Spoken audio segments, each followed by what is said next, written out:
Hello everyone. So far we have done 4 classes of microcontroller and embedded systems, and many of the topics I have been explained to you all on the Google Meet classroom, which we are doing thrice in a week, but few topics needs explanation. So one of them was how to access a memory location, how to find out the number of data buses and address buses to operate a memory location. That's why I'm shooting this video and will forward it to on your WhatsApp numbers in the group of class. So now see carefully. For example, we have one memory location. Consider it as a memory location. And what is there in memory location? I have told you many times that memory locations are made up of flip-flops, means registers, and registers are made up of flip-flops. One flip-flop can store 1 bit of data. It can be 0, it can be 1, but it can store until the power supply is on.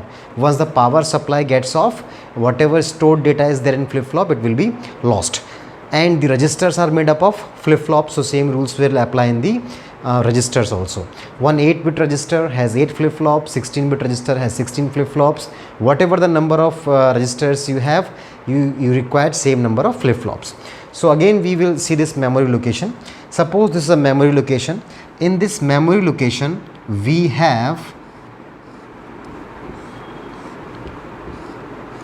4 registers, right? We have 4 registers. Register number 1, register number 2, register number 3 and 4.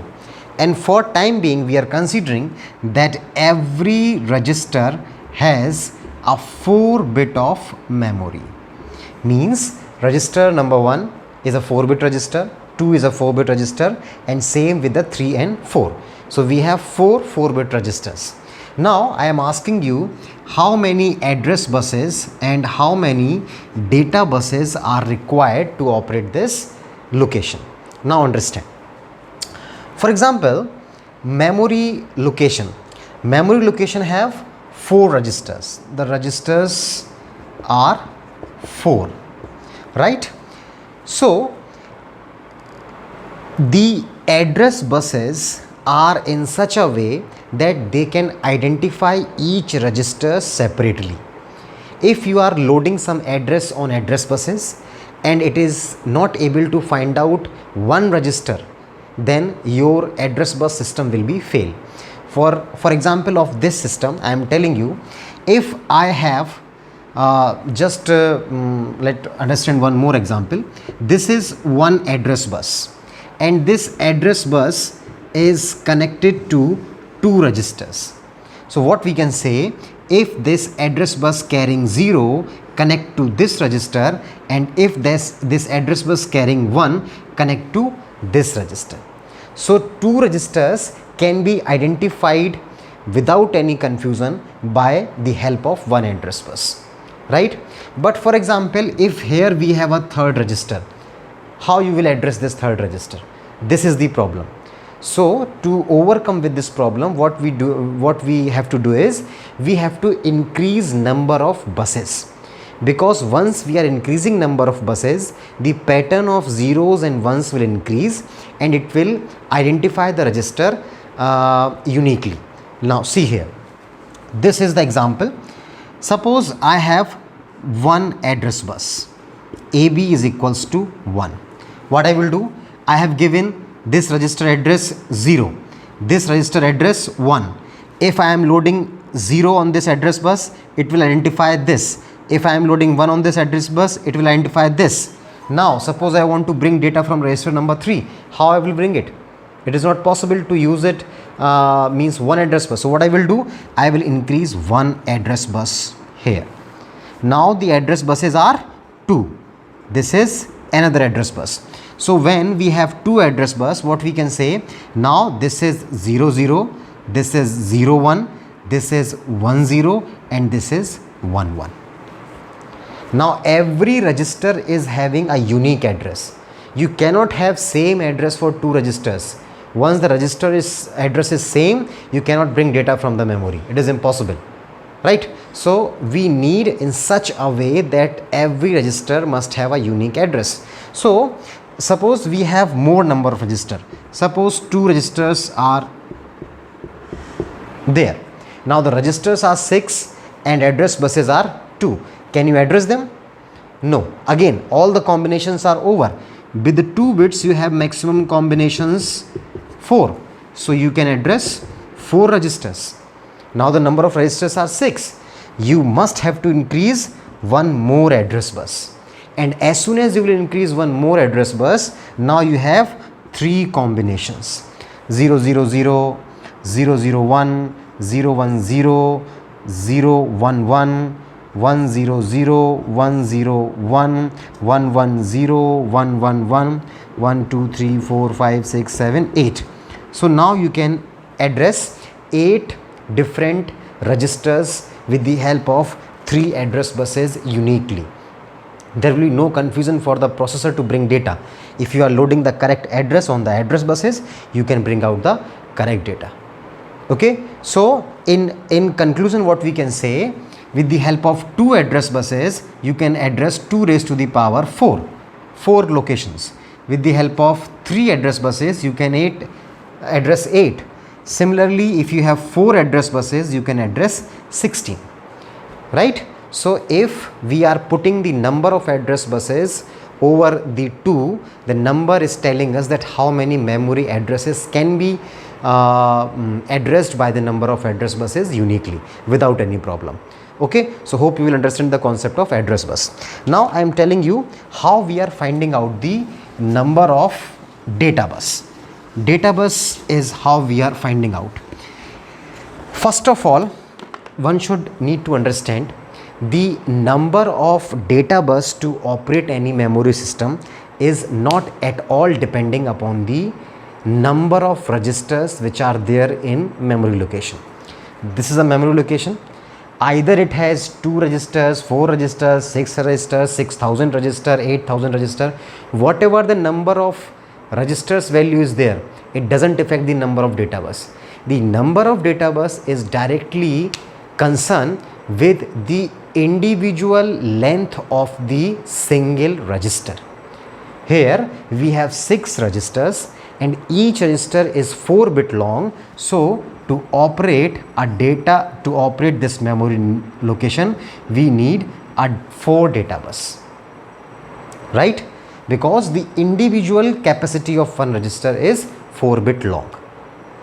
Are you getting my point? With the help of one more example, I am telling you, this is a memory location. This is a memory location. This memory location is having 2 registers only, 2 registers. Each register is of 8-bit long, right? From D0 to D7, D0 to D7. Actually, I should write D0 here, D7 here, but leave it. So we have a 8-bit long 2 registers, and I am asking you, find out the number of address bus and number of data buses to use this. Now what we will do, first of all, we need to find out the address buses. Address buses, how we will find out, means we should count the number of registers and we should find out enough large number or equal number which is of 2 raised to the power, and that power is equal to the number of address bus. So here is 2 raised to the power 1 is 2, 1 means 1 address bus is required. So 1 address bus, just connect 1 address bus. Simple. When it will 0, head to this one. When it will 1, head to this one. So there is no problem for accessing. Now the data bus. Data bus is, I told you, the data bus is the individual capacity of one register. So 1, 2, 3, 4, 5, 6, 7, 8. 8. So we need 8 data buses. For this memory location, AB is equals to 1 and DB is equals to 8, right? So don't think ever that in some system the value of address buses will always more than the DB or the number of DBs always more than AB. It is not like that.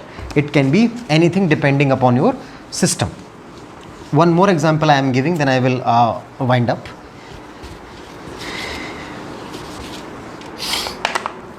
Here I have a memory location, and this memory location I have, for example, 200 registers of 16-bit each. And now I am asking you, find out the number of AB and number of DB, right?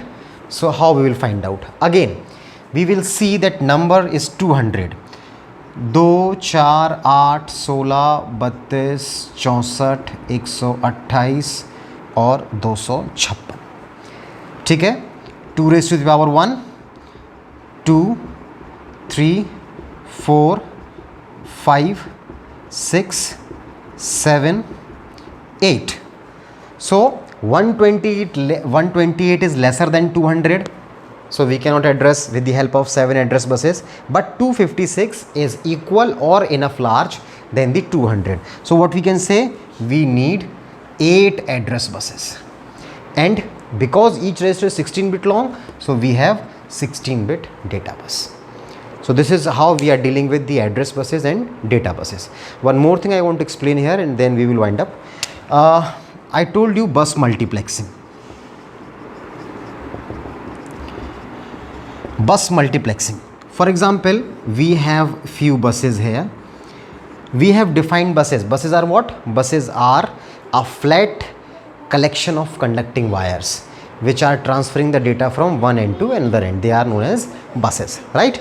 So what is multiplexing is, for example, if we have bus B0, B1, B2, B3, B4, for example Bn, we are transferring data here, and they are the buses which are carrying data in this way, and we have 4 buses which are carrying data in this way, right?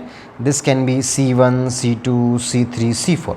Now what I want to tell you is, suppose the designers used to think that is it always compulsory that every time when some buses are carrying data in this way, then the data is not coming this way. When the data is coming this way, the data is not going this way. It means we will find out that whether for a t state, for one t cycle, positive edge, level edge, negative edge, for t states, is the data is traveling either on this or on this, or is it possible to flow on both sides? If the data can travel both sides, means from B1 from here to here and from C from here to here, we cannot multiplex them.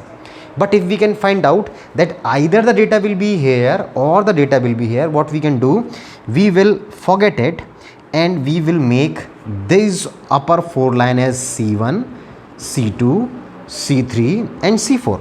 We will multiplex these 4 buses with the 4 buses of this B0, B1, and we can say these 4 buses are multiplexed bus.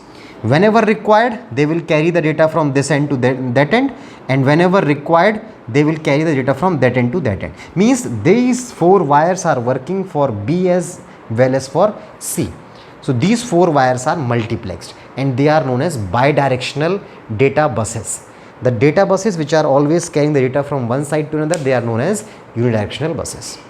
I hope you will understand this, and rest again when we will go through the next lectures, and if I will find that any topic need description on board, I will explain and will tell you. Thank you so much.